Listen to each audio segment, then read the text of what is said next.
Out front tonight, Russian versus Russian. Putin refusing to help what has been his most prized fighters, the private army, the Wagner Group. That's at least according to the chief of Wagner tonight, who is complaining that the Kremlin will not take his calls anymore. To get me to stop asking for ammunition, all the hotlines to offices, to departments, etc. have been cut off from me. But the real humdinger is that they've also blocked agencies from making decisions. It's pretty incredible, and it could be significant because the Wagner Group, of course, is responsible for the small successes Putin has notched in the east of Ukraine in this war. The U.S. estimates that at the start of the year, there were about 50,000 Wagner Group's troops fighting. But recently, Yevgeny Prigozhin, who you heard there, and his fighters have been pleading, pounding the table for more ammunition almost daily. In fact, here they are over just the past few days. I'm knocking on all doors, sounding the alarm with ammunition and reinforcements, as well as covering our flanks. We are the artillery unit of Wagner PMC. Every day we carry out difficult combat tasks, covering assault groups. At the moment, we are completely cut off from the ammunition supply. Completely cut off. This is all in just the past few days. And then tonight, that big admission that nobody seems to care. No one is listening. Because it does seem clear that if Putin wanted Wagner to remain a priority, things would be different. It wouldn't be cut off from all the phones. And Putin's regular military, of course, has been complaining that too much has gone to Wagner fighters up until now. Here's a Russian soldier.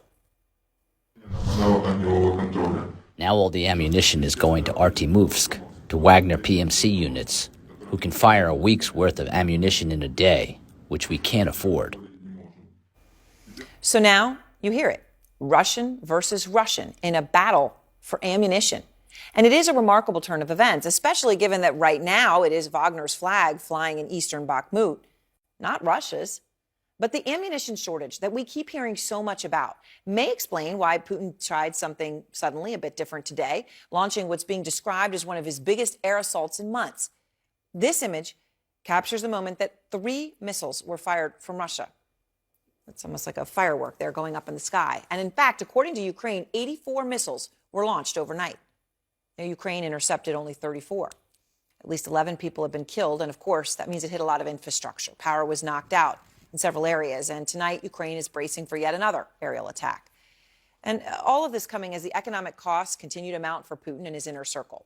Tonight, we're learning that the United States and its allies have now blocked or seized more than $58 billion from Russian oligarchs. Now, that is a huge number, $58 billion, and it's important to emphasize that. But it is not a lot relative to how much they have.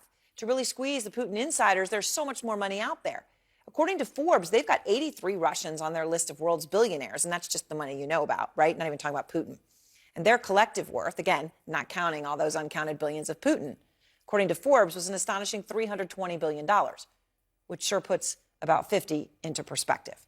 Alex Marquardt is out front in Ukraine tonight. And Alex, with that missile assault across the country that you heard and saw yourself, what is the latest on the ground there? Well, Aaron, here where we are in the Lviv region, this is where we saw the highest death toll from that wave of missile strikes. 5 people killed in the Lviv region. And Aaron, we are hearing tonight from President Zelensky speaking out about the power outages that have resulted in the wake of this missile strike, and particularly around the Zaporizhzhia nuclear power plant, which has been occupied by Russian forces. It is maintained by Ukrainian staffers. It is the biggest nuclear power plant in Europe, and it went on to its emergency backup generators. President Zelensky accusing Russian forces of deliberately creating such critical situations at our nuclear facilities as a result of what Russia themselves calls a massive retaliation strike. Firefighters frantically looking for survivors as others cleared the debris from an overnight missile strike in Ukraine's western Lviv region. This Russian missile was destroyed by air defenses, but falling fragments started a fire that destroyed at least 3 residential buildings and left at least 5 people dead. According to local authorities, the residents were at home, the victims of Russia's latest terrorizing countrywide missile and drone attacks, far from the front lines. This is horrible. I don't know what to say, this man said, calling Russians the devil. All across Ukraine, 84 missiles were fired and 8 drones launched at 10 different regions, from Lviv in the west to Kherson in the south, all the way to Donetsk in the east. In the capital of Kyiv, at least 3 people were injured. These cars burned out from more burning fragments. For the first time, Ukraine was bombarded with many different types of missiles, according to a spokesman for the Air Force. It was a range of cruise missiles launched from the air and sea, including 6 hypersonic missiles, as well as guided missiles, and 2 types of Iranian-made kamikaze drones. All told, at least 11 Ukrainians were killed and more than 20 wounded.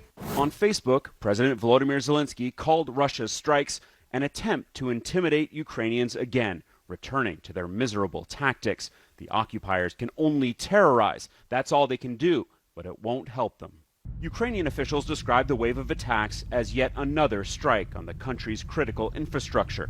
Power was affected in several areas, including at the Zaporizhia nuclear power plant, which had to switch to diesel generators before power was restored. The Air Force said 34 missiles and half of the drones were shot down. But several of the types of Russian missiles fired can't be taken down with Ukraine's current air defenses, which the Biden administration says they're working to bolster. Certainly, we see that there is a real air defense need, and that's why we're trying to focus on the kinds of air defense capabilities, short and medium range, that the Ukrainians really could use to help knock down some of these missiles. And they were successful in knocking down quite a few of these from last night. Russia quickly claimed responsibility, calling the strikes massive retaliation for an alleged cross-border attack in Russia last week by a pro-Ukraine group. Russian officials said that 2 Russians were killed. CNN has not independently confirmed the events, which President Vladimir Putin called a terrorist attack. And Aaron, tonight, Ukraine's energy minister says that they are working feverishly to restore power fully. He says that they are making good progress. He praised the energy workers. Now, the power is restored in Kyiv, but 1/3 of the homes there are without heat. Of course, it is very cold here in Ukraine in March. There are also, this was, according to this same minister, the 15th major strike against Ukraine's energy infrastructure. And he noted the new tactics that we saw from Russia today, a combination of these different kinds of missiles, cruise missiles, hypersonic missiles, combined with drones to carry out these devastating and terrorizing strikes all across the country. Aaron? All right. Thank you very much.